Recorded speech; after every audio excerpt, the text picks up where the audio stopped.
Hello, everybody. Welcome to Symmetry Live. This is Natasha and Lisa. It's the Natasha and Lisa show today. Where's Hi. everybody else abandoned us? Anyway. It's okay. Yeah, it's okay. It's okay. It's okay to be a duet today. Yeah. So we, on every Friday, we try to come up with, a little something, a little nugget of wisdom, maybe something we've read or looked at. Maybe it's a question that we're answering from the audience that sometimes we get. So today we are talking about the healing fantasy. And this comes from you. You shared this in our provider meeting last week, and it really piqued my interest. So I want you to explain all things to us, and then we'll talk about it.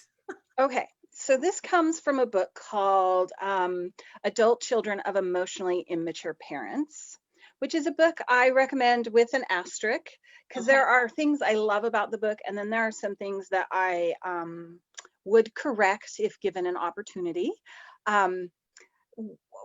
So what this book is talking about is, okay, like if you were raised by parents who lacked emotional maturity, right? And this is actually where I struggle with the book a little bit, is they call your parents emotionally immature. And I'm not into like labeling people in, like I think we should label behaviors, but I think, like labeling, because what was happening to me as I was reading the book is I was seeing some of these behaviors in my parents, and then I was resisting labeling my parents emotionally immature, because clearly, like they were pretty good parents sometimes, like we all struggle with that. Like we don't want to be all blamey on our parents. And Right. also, I was seeing some of the behaviors in myself. And so I'm sitting there freaking out, like, do I have to label myself as emotionally immature? And so I think that, like the labeling people gets tricky for me, and I don't think it's effective, because we'll resist it, right? Like we resist giving ourselves those labels. And so I would prefer if they had just said, here are emotionally immature behaviors that your parents might have exhibited, and you might exhibit them too, right? And Love that. yeah. Well, because So like lacks spectrum, right? You either are or you're not. right. Is, when you say emotionally unavailable parents, I'm like, well, isn't that like everybody's parents at some level? Right. Right. So, but there's spectrum, right? Like, so some people maybe struggle at this a little bit more than other people, or they may have more of those behaviors than other people do, right? And so I really like this asterisk that you're bringing into the table. Asterisk, right? And I would say that, like as I read through the list of emotionally immature behaviors, like my parents, they were guilty in certain contexts of a lot of those things on the list, as was I in some contexts. I hope fewer, but like we're all trying to do better. That's the generational hope, right? Right. The generational hope that we're all doing a little better. But I did identify with a lot of them. Like I identified with, I remember my parents doing these things. Yeah. And so I'll read some of the ones, and I actually ranked this list. I wrote down the list, and this list, the author said, was rooted in research on emotional maturity. And so as they were researching emotional maturity, they made this really long list, and they said, these are behaviors that emotionally immature people exhibit. And so one thing is that one immature behavior is like, there's only one right answer. Being very rigid, being single-minded, not admitting that you made mistakes. Once you form an opinion, closing your mind afterwards, being defensive and humorless about your opinions. You're only comfortable when everyone around you holds the same beliefs. You don't question your own motives. I didn't intend that, and so you don't question what you did, whether you intended to or not. They tend to be reactive and tend to make lots of stereotypes and then get kind of stuck in the stereotypes. Annoyed by difference, blaming others, low stress tolerance, overreacting, self-referential without being self-reflective. So this is like that, you're making everything about you, right? Like you're not reflecting on yourself, but you're referring everything. Self-preoccupied. And they even said that like this self-preoccupation can become like a chronic pain, because you're so self-referential that, like it's almost like chronic pain. They expect to be soothed, you know. And then this is another asterisk about this, because they made this list of things where they're talking about what's true and what's real, and they didn't put any explanation about truth and reality. And I feel like in a psychology book that really you should put some asterisks next to whenever you use the word truth and real. But anyway, so they said that narrow reality, they narrow reality to something manageable. So they don't like complexity. They will narrow reality to something. They distort and replace reality. So like if they don't like what's in front of them, they make a new reality. Discount facts, focus on the short-term good, self-medicate, avoidance and numbing. Sometimes, you know, like social gaffes, sometimes not being aware that they're being offensive or impulsive. So that's a long list. And I would say like the stuff toward the front of the list were things that my parents did quite often, especially around religion, especially around, you know, like I would say that like my parents, they weren't rigid and single-minded about everything, but they were rigid and single-minded about religion. For sure. Right. And so like, and a lot of religious households. Right. And so I would say that like they weren't blanket emotionally immature, right? But these kinds of behaviors showed up in some contexts that were really challenging and damaging, right? Yeah. So one of the things that the authors talked about, they had a whole chapter on what's called that towards the end, they're like, okay, so if you have emotionally immature parents or family, how do you maintain a relationship with them if you want one, right? And one of the things that they talked about is this idea of a healing fantasy. And basically how they outline it is like, if your parents are very entrenched in some of these behaviors, if you have continually over and over again reached out to them, tried to like soften up the rigidity, tried to express to them, you know, like some ways that they might accept you, or, you know, and you've been met with a brick wall over and over again, you're probably stuck in a healing fantasy where you're thinking, if I can just get these people to, you know, like to have these skills, to be less rigid, to be less, you know, to have maybe some more humor about, to be less single-minded, maybe if, you know, like if I can just explain it in the right way or be gentle enough in my presentation, that they'll finally love me and see me and I will feel better, right? So it's this healing fantasy. Yeah. This idea of I'm in pain and I'm going to do all this work with somebody. And if I can just do this work with them, and if I can do it, and if they can just then, if I can explain it well enough, and if I can say just the right words, and when I did it this way and it didn't work, I can do it this other way and it will work. Right. Or I did it 2 years ago, and maybe if I try it again now, you know. And so we get caught in these healing fantasies, and you know, the reason why it's a fantasy is, you know, I think it's worthwhile to attempt a few times to get somebody to, you know, like see that their behaviors are hurting you. But if you're banging yourself up a brick wall, you know, like that healing isn't going to come in relationship with them anymore, right? Like it's now time for you to like recognize they don't have the skills or the resources or whatever it is that they're missing in order to get those emotional maturity skills. So that means that if I want to heal, I have to heal on my own. Like I'm not going to heal in connection with them. I'm going to have to disconnect from that fantasy, let go of the belief, the hope that they will see me, hear me, love me, whatever, and go off and do my healing on my own. And there's grieving that happens with that, right? We don't want to grieve. That stinks. But that's the thing that happens is if we accept that they're never going to be able to meet our needs, then we have to grieve the loss of that like longed for relationship that we were hoping to have. Yeah, well, and this spoke to me so much, Lisa, because I'm in the middle of doing this in some of my relationships in my life, you know, and I think especially when you see the potential, right? When you see the potential of if we could just figure out these few things, there could be so much potential here. And it's not just potential, it's potential mixed with love, right? You love these people.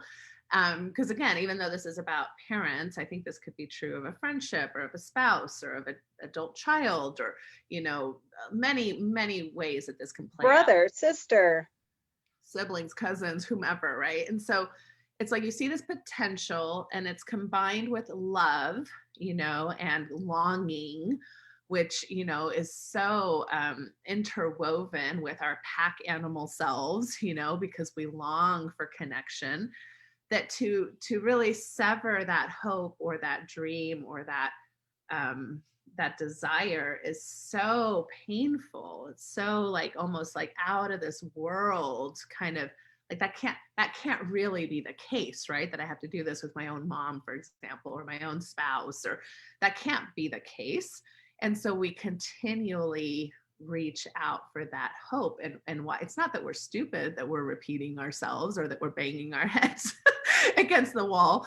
It's just, it comes from a very primal, I think, instinctual space of initial connection and desire for relationship, right? So I would say, like, evolutionarily speaking, we are wired for connection. yeah. Like, Yeah. not Right. disconnecting, we don't want to do. We want to connect. No, right. And once we have, like, maybe we connected this much and we'd like to connect this much, like the thought that we're going to have to do this instead of this, no, Yeah. It hits us. Yeah. It's and why it's very difficult. And the one thing that I would say, that I would add an asterisk to anytime anybody says, I'm going to have to go do this on my own, right? Because I think that we think about, especially here in the United States, we're very individualistic in our language about, like, buck up and do your own thing, and you're in charge of your own happiness type of talk. And there's some truth to that, but I think what we miss sometimes is that is also a relational process. You're going to have to do that in relationship with something else, and even if it's on your own reading, like a motivational quote, that motivational quote comes from another person, right? It's still relational. Right? So you're doing that work in relationship still. And that's, I think, the struggle is finding new spaces of connection to do that individual work, when all along you wanted desperately to be able to do it with the people you came from or were attached to already. Yeah. Well, I would go so far as to speculate. I don't know that I'm ready to argue this, but I would speculate that, like, if we're longing for a deep connection and we've got this, I think if we don't have other sources of connection in our life, we're going to settle for this, because this really is going to be better than nothing, right? Like, we are wired for connection. We need it. Right. And so I think that that's one of those things that, like, if you know that your connection isn't working, finding other sources of connection, like getting really good girlfriends or getting really good deep relationships with people, that's going to be important, essential to, like, disconnecting from relationships that aren't working, because we are not going to be able to disconnect from relationships that aren't working if we don't have some relationships that are. Yeah. I don't think. No, I agree with that. I think that's pretty much the whole rat maze thing, right? Like, they're studying rats that are in well-connected communities and they're doing great. Whereas rats that are in really not so great communities are, getting addicted to the cocaine drip, right? So, I mean, but they have the cocaine drip in the well-connected community of the rats, and the rats aren't very interested in it. And so I think that that's really fascinating as far as what that means. And when you talk about these relationships versus these relationships, when you're here but you want this, I do think too sometimes there are reasons to stay here if and not unhealthy reasons, if for example, out of some level of, I don't know, other reasons, like maybe duty or honor, like parents, for example. Many of us want this with parents, and we're getting this, but we still show up at the Thanksgiving dinner and we still go to the family reunion. But it's okay to do this, I believe, and I'm ready to speculate and not argue. I loved what you said that. I believe it's okay to do this when you're doing this with realistic expectations. You have other forms that give you this, and you're just kind of in this acceptance mode here where you're willing to have some level of relationship with the amount of intimacy that person can provide you, but you know you're never going to get here. Like you've already done the work to grieve that. You're going to enjoy some level of connection with that grandma or mother or cousin. And it's okay because you've got this for other places that really matter to your life. Yeah, and I would say that like that's not, I mean, most of the people in our life we're not going to have super deep connective relationships with, right? Like we only have the space to have a few people that we have that with anyway. Right. But one of the things that she talks about in the book, I think it's the she, now that I'm saying that, I'm not positive of the gender of the author. Anyway, so the author, talked about sort of differentiating between like relationship and relating. Mm. And I found that useful as well. So what they said was that in relationship, you're getting give and take, right? And I would say that like on the extreme end, if you have a parent or sibling or somebody who is at the extreme end of emotional immaturity, you're not going to have much give and take. It's going to be all give and, very little getting back. And so like probably depending on where this person is on the spectrum, right? Like thinking in terms of like a spectrum of relationship to relating. And she says like relationship is give and take. And, like in a deep relationship, you give a lot and you get a lot. Mm-hmm. In relating, it's really one-sided. You're relating to someone, they may not be relating back. And exactly what you said was, the acceptance of this is a relating relationship rather than a relationship, like it's not give and take, it's one-sided. And so if I set my expectations that like I can give this much and I know I won't get back what I want, but this is still something I want to give because this person raised me, or because, like there's can be a lot of valid becauses, right? That it's done with, like really being clear about what your goals are and focusing on those goals, and that those goals are things you have control over, right? Like if your goal is that they'll love me, you don't have control over that. But if your goal is that like my children will get chance to spend time with their grandparents, well, then that's a goal, like you can focus on that goal, you can redirect to that goal. And then also, like steering away from having like those kinds of conversations that cost a lot emotionally, right? And your relationship, I'm using that word relationship, with these people might actually improve a lot once because if you've been wanting this thing from them that they don't know how to give you, like they probably feel like a failure too. And when you sort of stop expecting or wanting that from them, like they might start to open up a little bit, and not that they're now capable of giving you what you want, but like some of the defensive walls can come down because they're not feeling that like, please love me, and they just don't have the emotional tools to do it. Right. So then once you stop giving off those signals and you're just like down to the brass tacks, like let's spend Tuesday from 6 to 9 at Chuck E. Cheese with the grandkids, boom, right? Like then it frees up a lot of emotional labor or emotional stickiness from both of you. Yes. And you're protecting yourself from that kind of chronic disappointment that leaves you in that headspace of I'm not good enough, or why am I not worth this love, or, because we tend to go into pretty dark meaning when we're searching for love in places we're not necessarily going to receive the type of love that we're desiring, right? And so yeah. And I love that as a reframe too, of like, it isn't that I don't deserve this love. It's just that they don't have the skills, the tools, the resources to give it to me. They don't know how. Yeah. Yeah. No, I love that. I think I love this idea of a healing fantasy.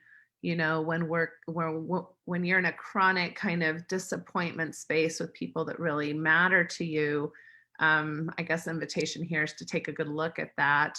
What are you hoping for? What are you hustling for, right? A lot of times there's this hustle for, so you're putting in a lot of energy and, like I said, a lot of thought and a lot of anguish towards that goal that you, like you said, you don't have a lot of control over and may not even be realistic given people's abilities and skill sets, personalities, all those things. And so how do we let go of these healing fantasies? That's what we've been here talking about today. So if you have any thoughts about healing fantasies or questions or opinions that either agree or disagree with kind of what we've been talking about today, please feel free to share. Again, this has been Symmetry Live, and we are both providers at Symmetry Solutions, which you can find at symmetrysouls.com. This is Lisa Butterworth. She's amazing. She's works out of Idaho, Boise, Idaho, and I'm Natasha Helfer, and I work out of Salt Lake City, Utah. Both of us and all of the providers at our practice offer services both in office and online. So depending on what your needs are, we may be able to help you. And if we can't, we're usually pretty good at pointing you in directions that might be able to be a resource to you as well. So feel free to reach out to us. Feel free to ask us questions you'd want us to address on future live events. And Lisa, you've been amazing. I love everything you brought to the table today. So thank you for that. Thank you. All right. Have a great weekend. Bye-bye.